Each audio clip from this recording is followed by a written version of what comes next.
વાગરાની પવિત્ર ધરતી પરની પરિવર્તન સભામાં અહીં મંચસ્થ ઉપસ્થિત ભરૂચ લોકસભાના ઇન્ચાર્જ એવા યાકુબભાઈ ગુરજી, ભરૂચ જિલ્લા આમ આદમી પાર્ટીના પ્રમુખ એવા પિયુષભાઈ પટેલ,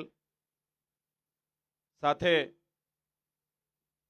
આ મંચસ્થ ઉપસ્થિત સેન્ટ્રલ ટીમના રોશનલાલજી, સાથે ઓબ્ઝર્વર અલીભાઈ, સાથે તમામ વિધાનસભામાંથી અહીં પધારેલા મંચસ્થ પ્રભારીશ્રીઓ નીતિનભાઈ વસાવા, સંદીપભાઈ વસાવા, સોહેલભાઈ, રોહિતભાઈ પટેલ, અમારા વાલિયાના યુવા આગેવાન એવા રજનીભાઈ વસાવા, સાથે મહામંત્રી ચિરાગભાઈ પટેલ, સાથે કરજણ અને તમામ વિસ્તારોમાંથી ઉપસ્થિત મંચસ્થ સન્માનીય પદાધિકારીગણ, મારી સામે મોટી સંખ્યામાં અહીંયા ઉપસ્થિત થયેલા મારા માતા તુલ્ય માતાઓ, પિતા તુલ્ય મારા વડીલો, મારા સાથી યુવાન મિત્રો, મીડિયાના મિત્રો, પોલીસ અધિકારીઓ, બધાને ચૈતર વસાવાના લાખ લાખ જોહાર કરું છું, વંદન કરું છું,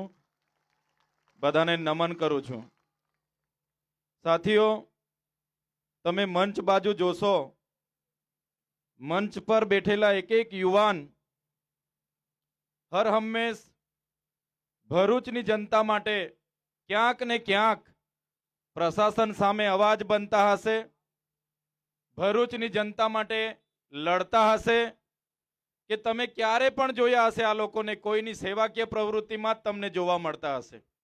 કોઈ કંપનીમાં કોઈ કામદાર સાથે અન્યાય થયો હશે ત્યાં આ લોકો હશે, કોઈ જગ્યાએ બ્લાસ્ટ થયો હશે, કોઈનું મરણ થયું હશે ત્યારે આ લોકો હશે, કે કોઈ પણ ભાજપના નેતા, કોઈ પ્રશાસન, કોઈ સામાન્ય વ્યક્તિ સાથે અન્યાય કરતું હશે ત્યારે આ તમામ નેતાઓ સામે બેઠા છે, એમની હાજરી ત્યાં હશે.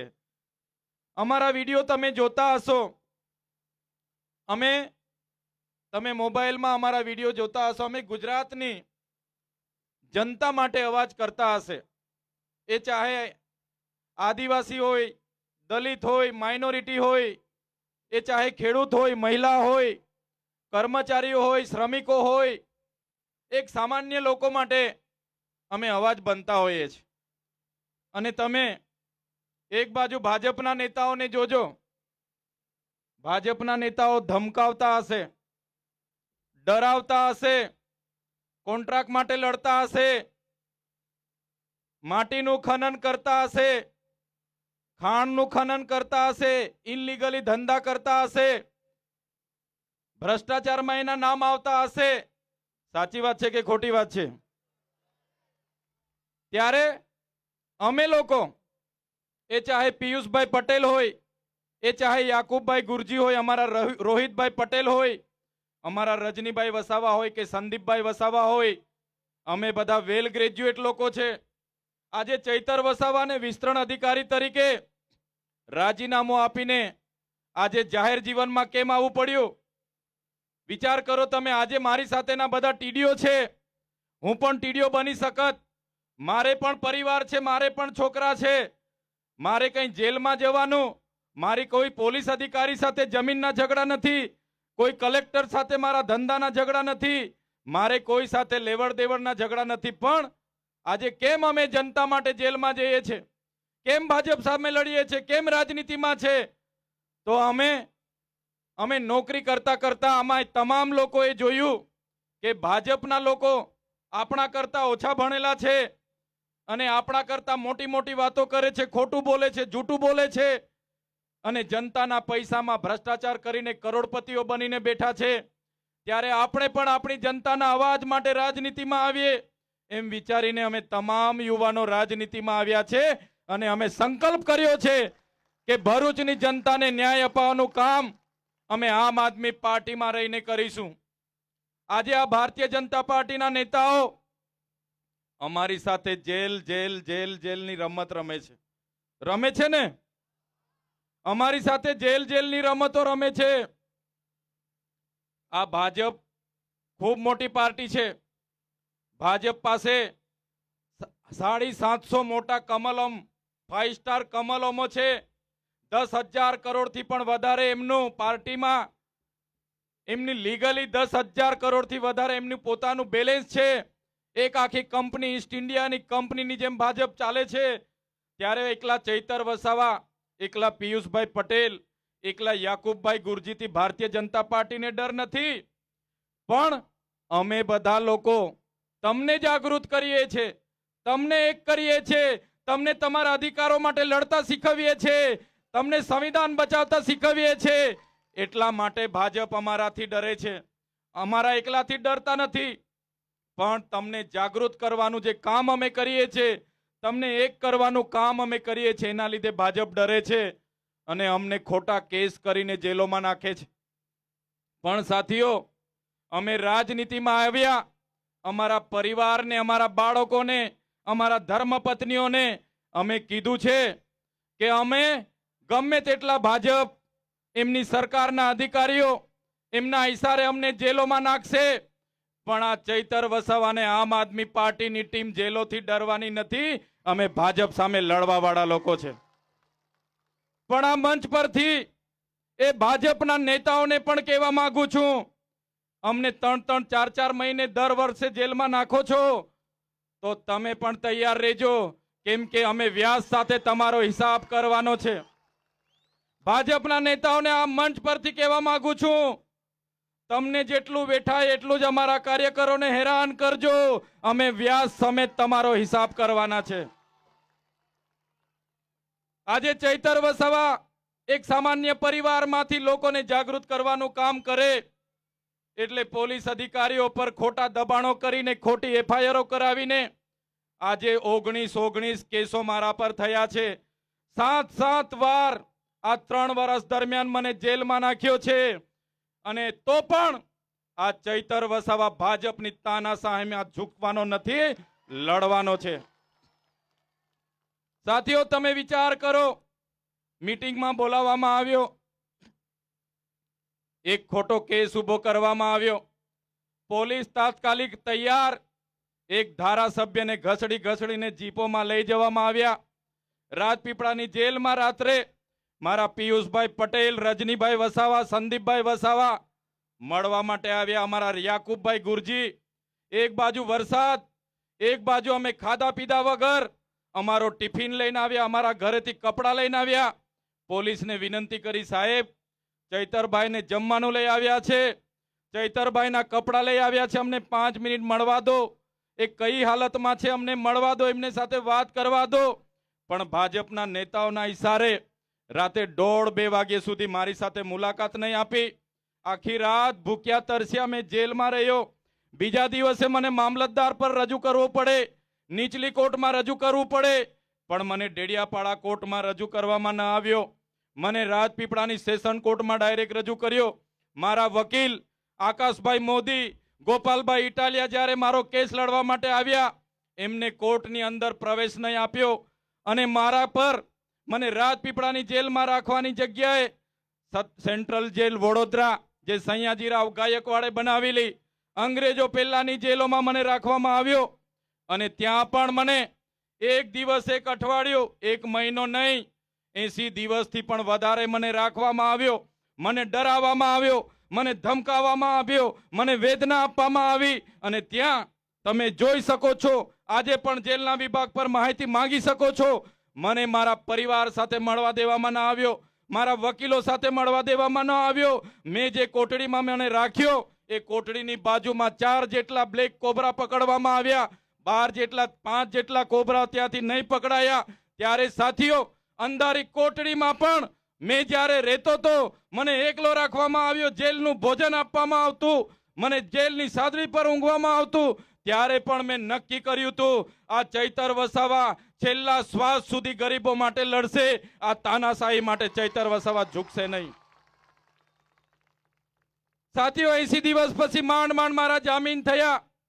મારા રોહિતભાઈ પટેલ હોય, યાકુબભાઈ મુનશી હોય, યાકુબભાઈ ગુરજી હોય, પિયુષભાઈ પટેલ લોકો મને લેવા માટે આવ્યા. મને કીધું, સાહેબ તમારા જામીન અમે કરાવી દીધા છે, પણ તમે ચિંતા ના કરતા, અમે તમારી સાથે છે, તમારા જામીનમાં પોલીસ અધિકારીઓ ભાજપના નેતાઓના ઇશારે તમને નર્મદા જિલ્લામાં પ્રવેશબંધીની માંગ કરી હતી, પણ તમને ડેડિયાપાડામાં પ્રવેશબંધી આપવામાં આવી છે। ત્યારે સાથીઓ તમે વિચાર કરો, આ લોકશાહી દેશમાં જે જનતાએ મને ડેડિયાપાડાનો ધારાસભ્ય બનાવ્યો, 1 લાખથી પણ વધારે મત આપીને મને વિધાનસભામાં મોકલ્યો, આજે આ તાનાશાહી ભાજપની સરકાર મારા ડેડિયાપાડામાં મને પ્રવેશબંધી ફરમાવી છે। હું ત્યાં જઈ નથી શકતો, હું ત્યાં મારી હદમાં પ્રવેશ કરું તો મને જેલ થાય, મારી શરતનો ભંગ થાય અને મને વડોદરા જેલમાં નાખવામાં આવે। મારા સાથીઓ તમે વિચાર કરો, જે જનતાએ મને ધારાસભ્ય બનાવ્યો એ ડેડિયાપાડામાં મારું કાર્યાલય છે, એ ડેડિયાપાડામાં મારું ઘર છે, મારો પરિવાર છે, ત્યાં પણ આજે હું જઈ નથી શકતો। ત્યારે મેં રાતે અને દિવસે પણ વિચાર કરું છું, મને આ જનતા જે એમણે મત આપ્યા છે એમની વચ્ચે જવા દેવામાં નથી આવતો, પણ મેં આવનારા દિવસમાં આ ભારતીય જનતા પાર્ટીને ગુજરાતમાંથી કઈ રીતના કાઢવાની છે એના માટે હું લડતો રહીશ। ત્યારે આ મંચ પરથી કહેવા માંગુ છું એ ભાજપના નેતાઓને, એ ઉચ્ચ પોલીસ અધિકારીઓને, તમે મને મારા ડેડિયાપાડામાંથી કાઢી નાખશો, તમે મારા નર્મદામાંથી કાઢી નાખશો, પણ આ ચૈતર વસાવા અમારા લોકોના દિલોમાં રહી છે, ત્યાંથી તમે ક્યારે અમને કાઢી નથી શકવાના। મેં દિવસો યાદ કરું છું જ્યારે મેં આ વાગરા, સાયકા, દહેજ મારા નાના ગામના લોકોને મળવા માટે આવતો।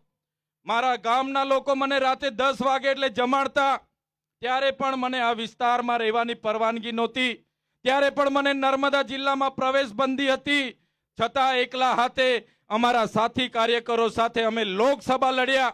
એક પણ બિયર, એક પણ કોટર, એક પણ ગામમાં 10 રૂપિયા આપ્યા વગર, એક પણ ગામમાં મારા સાથીઓ કોઈએ મને એવું નથી કીધું કે સાહેબ અમને નાસ્તાના પૈસા આપો, સાહેબ અમને ચાના પૈસા આપો। આ જનતાએ ચૈતર વસાવાને 5,22,461 મત આપ્યા। એ જનતા સાથે હું લડવાનો છું, એ જનતા માટે હું લડવાનો છું। ત્યારે સાથીઓ 5,22,461 મત એ પવિત્ર મત હતા, એ તમારો ભાવ હતો, તમારો પ્રેમ હતો, અને તમારા ભાવ માટે, તમારા અધિકારો માટે, તમારા પ્રેમ માટે અમારા છેલ્લા શ્વાસ સુધી આ તાનાશાહી સરકાર સામે લડવું પડશે, તો અમે લડતા રહીશું, તમને ન્યાય અપાવવાનું કામ કરીશું। સાથીઓ તમે વિચાર કરો, જ્યારે આ વિસ્તારમાં જીઆઈડીસીઓ આવી, આપણા લોકોની જમીનો લેવામાં આવી, PCPIR ના બોર્ડ બન્યું, એમાં 35% કટઆઉટ પર આપણા ખેડૂતોની જમીનો છીનવવામાં આવી, અને આપણને કહેવામાં આવ્યું કે આ જીઆઈડીસીઓમાં સ્થાનિક લોકોને 85% રોજગારી આપીશું। આજે પણ આપણા યુવાનોને રોજગારી નથી મળતી, અને જે લોકોને રોજગારી મળે છે 12 કલાકનું શોષણ થાય છે, એમને પગાર સ્લીપ આપવામાં નથી આવતી, એમને 12% પીએફ આપવામાં નથી આવતું, એમને 8.33% બોનસ આપવામાં નથી આવતું, એમને મેડિક્લેમ આપવામાં નથી આવતું, અને એમને 3 વર્ષ થાય તો બી કંપની એમ્પ્લોય બનાવવામાં નથી આવતા। ત્યારે સાથીઓ અમે મંચ પરથી આ તમામ સાથીઓ સાથે તમને ખાતરી આપીએ છીએ, આવનારા દિવસોમાં પિયુષભાઈ પટેલ, યાકુબભાઈ ગુરજી, યાકુબભાઈ મુનશી કે રોહિતભાઈ પટેલ એમની આગેવાનીમાં તમારા ન્યાય માટે, કામદારોના હક માટે તમામ કંપનીઓમાં રેડ પાડવાનું થશે, તો અમે રેડ પાડીને તમને ન્યાય આપીશું। જે પણ લોકોના આ વિસ્તારમાં હાઈ ટેન્શન લાઈનોમાં જમીનો છીનવી લેવામાં આવી છે, પાવર ગ્રીડની લાઈનોમાં જમીનો છીનવામાં આવી છે, જેડકોની લાઈનોમાં જમીનો છીનવવામાં આવી છે, કોઈને પૂછ્યા વગર, સંમતિ વગર એમના હાઈ ટેન્શનના થાંભલા ઉભા કરી દેવામાં આવ્યા છે। એ ચાહે કોરિડોરમાં જમીનો ગઈ હોય, નહેરોમાં જમીનો ગઈ હોય, રેલવેમાં જમીનો ગઈ હોય, બુલેટ ટ્રેનમાં જમીનો ગઈ હોય, એમને એમનું યોગ્ય વળતર મળે એના માટે આવનારા દિવસોમાં આમ આદમી પાર્ટીના કાર્યકરો લડવાના છે, ન્યાય અપાવવાનું કામ અમારા કાર્યકરો કરવાના છે। ત્યારે સાથીઓ ખેડૂતોની વાત હશે, એના માટે પણ આમ આદમી પાર્ટી લડવા માટે તૈયાર છે। અહીંયા ઘણા કર્મચારીઓ મિત્રો પણ છે, એ ચાહે આઉટસોર્સિંગના કર્મચારીઓની લડત હશે, એ ચાહે ફિક્સ પગાર કામદારોની લડત હશે, એ ચાહે જૂની પેન્શન યોજનાની લડત હશે, એ ચાહે જૂની પેન્શન યોજનાની સાથે સાથે એ ચાહે અમારા કર્મચારીઓને કાયમી કરવાની યોજના હશે। આવનારા દિવસોમાં આમ આદમી પાર્ટી એ કર્મચારીઓ માટે પણ લડવા માટે તૈયાર છે અને અમે એ કર્મચારીઓ માટે પણ લડવાના છે. ત્યારે સાથીઓ, અહીં ઘણા આદિવાસી સમાજના અને માઇનોરિટી સમાજના આગેવાનો બેઠા છે. હમણાં જે 16 ફેબ્રુઆરીથી બજેટ સત્ર આવવાનું છે, એમાં ગુજરાતની સરકાર યુસીસી લાવવાની તજવીજમાં છે. UCC, uniform civil code. ત્યારે આ ગુજરાતમાં યુનિફોર્મ સિવિલ કોડ આવવાથી, સમાન નાગરિક ધારો આવવાથી સૌથી વધારે જો કોઈને નુકસાન થવાનું હોય તો એ આદિવાસી અને મુસ્લિમ સમાજને નુકસાન થવાનું છે. ત્યારે મારા મુસ્લિમ સમાજના અગ્રણીઓને કહેવા માંગુ છું, મારા આદિવાસી સમાજના વડીલો, માતા બહેનોને કહેવા માંગુ છું, આપણને જે સંવિધાનમાં આપણા પર્સનલ લો મળ્યા છે, આપણા સામાજિક કાયદાઓ છે, એને જો છીનવાનો આ ભારતીય જનતા પાર્ટી પ્રયાસ કરશે તો આવનારા દિવસોમાં એમની સરકાર સામે આર પારની લડાઈ લડવા માટે પણ આપણે તૈયાર થઈ જવું પડશે. આ વિસ્તારમાં આપણા લોકો સાથે ઘણી હેરાનગતિઓ થાય છે. અહીંયા અમારા પોલીસ અધિકારીઓ ઉપસ્થિત છે, એમના માટે જોરદાર તાળીઓ પાડી લો. પણ કેટલાક ઉચ્ચ અધિકારીઓ પોતાની નિષ્ઠા, પોતે સંવિધાનમાં લીધેલી શપથ ભૂલીને કેટલાક નેતાઓના ઇશારે અમારા આમ આદમી પાર્ટીના કાર્યકરોને હેરાન કરવાનું, પરેશાન કરવાનું કામ કરે છે. ત્યારે એવા ઉચ્ચ પોલીસ અધિકારીઓને પણ આ મંચ પરથી કહેવા માંગીએ છીએ કે અમારા આમ આદમી પાર્ટીના કાર્યકરો એ નિષ્ઠાવાન છે. પોતાના ઘરના પૈસે, પોતાના પરિવારની ચિંતા કર્યા વગર સમાજનું કામ કરે છે, જાગૃત કરે છે. તમે અમને સહકાર આપશો તો અમારો સહકાર તમને મળશે. તમે અમને હેરાન કરશો તો તમારી ફાઇલો પણ અમારી પાસે છે. આવનારા દિવસોમાં એવા પોલીસ અધિકારીઓની ફાઇલો પણ અમે ખોલીશું. ત્યારે આ વિસ્તારમાં કેટલાક કૌભાંડો જ્યારે અમે ઉજાગર કર્યા, મનરેગાના કૌભાંડો, ત્યારે અહીંના સાંસદ મનસુખભાઈ વસાવાએ કીધું કે ચૈતરભાઈ વસાવા ખોટી વાત કરે છે. પણ જે પ્રકારે તપાસ થઈ એમાં ભાજપ અને કોંગ્રેસના નેતાઓની મિલીભગત સામે આવી છે. અને તમે ખબર છે, મનરેગાના કૌભાંડના લીધે આજે સામાન્ય વ્યક્તિને રોજગારી નથી મળતી અને એના લીધે રોજગારી છીનવાઈ છે. ત્યારે સાથીઓ, આવનારા દિવસોમાં ચાહે મનરેગાની કૌભાંડની વાત હોય, નલ સે જલના કૌભાંડની વાત હોય, રોડના કૌભાંડની વાત હોય કે આવાસના કૌભાંડની વાત હોય, આપણે બધાએ સાથે રહીને તંત્ર સામે ઉતરવું પડશે. અને આપણા ટેક્સના પૈસા જ્યારે યોજના થકી આપણને મળવા માટે આવતા હોય અને આવા નેતાઓ જ્યારે બારોબાર પચાવી કરતા હોય, કટકી કરતા હોય, ત્યારે આપણે બધા એવા નેતાઓને ખુલ્લી પાડવા માટે પણ આવનારા દિવસોમાં તૈયાર થઈ જવું પડશે. ત્યારે સાથીઓ, વધારે વાત હું નથી કરતો. આગળ પણ મારો 10 વાગ્યાનો એક કાર્યક્રમ છે. હમણાં પણ હું ગાંધીનગરથી ડાયરેક્ટ આવ્યો છું. ગઈકાલે પણ મારે વડોદરામાં અરવિંદ કેજરીવાલજી સાથે સભા હતી. ત્યારે બસ આજે તમને હું જાગૃત કરવા માટે આવ્યો છું, તમને કહેવા માટે આવ્યો છું કે તમારા અંદરની આત્માને જગાડો. 30 વર્ષ સુધી આપણે ભારતીય જનતા પાર્ટીને ગુજરાતમાં સત્તામાં લાવ્યા. ભારતીય જનતા પાર્ટીએ તંત્ર મંત્ર સંત્ર બધાનો ઉપયોગ કર્યો, યંત્ર બધાનો ઉપયોગ કર્યો અને ગુજરાતની જનતાને ડરાવવાનો પ્રયાસ કરે છે. એ ચાહે આદિવાસી હોય, એ ચાહે માઇનોરિટી હોય, એ ચાહે દલિત હોય, એ ચાહે કોળી હોય, પટેલ હોય, એ ચાહે રાજપૂત હોય, બધા જ લોકો સરકાર સામે સવાલો કરે એટલે એમને કેસ કરવામાં આવે, જીબીની રેડ પાડવામાં આવે, એમને ત્યાં ખોટી પોલીસ ઇન્ક્વાયરી થાય, એમના ઝૂંપડા તોડવામાં આવે. ત્યારે આ સરકારને હવે જતી કરવાનો સમય આવ્યો છે. ત્યારે હું તમને વિનંતી કરવા માટે આવ્યો છું કે આવનારી તાલુકા જિલ્લા પંચાયતોની ચૂંટણી માટે તમે સૌ તૈયાર થઈ જાઓ.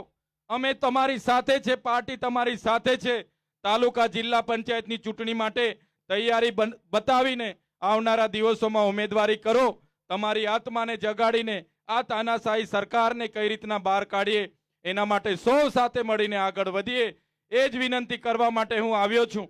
વધારે વાત હું નથી કરતો, પણ આજના આ કાર્યક્રમમાં આપ સૌ સ્વયંભૂ પોતાની રીતે દૂર દૂરના વિસ્તારોમાંથી અહીંયા પધાર્યા છો.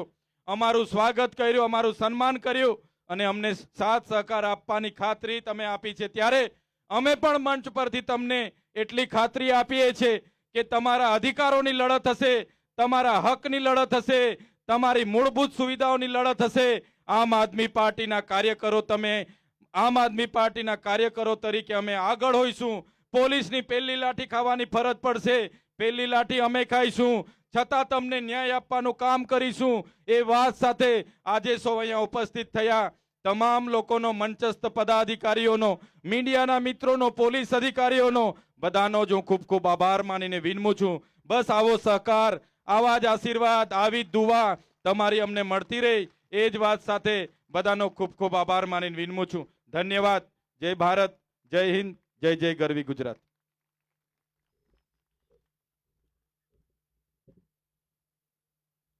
આપણા ચૈતરભાઈ સાહેબ માટે આટલી ઓછી તાળી ચાલશે?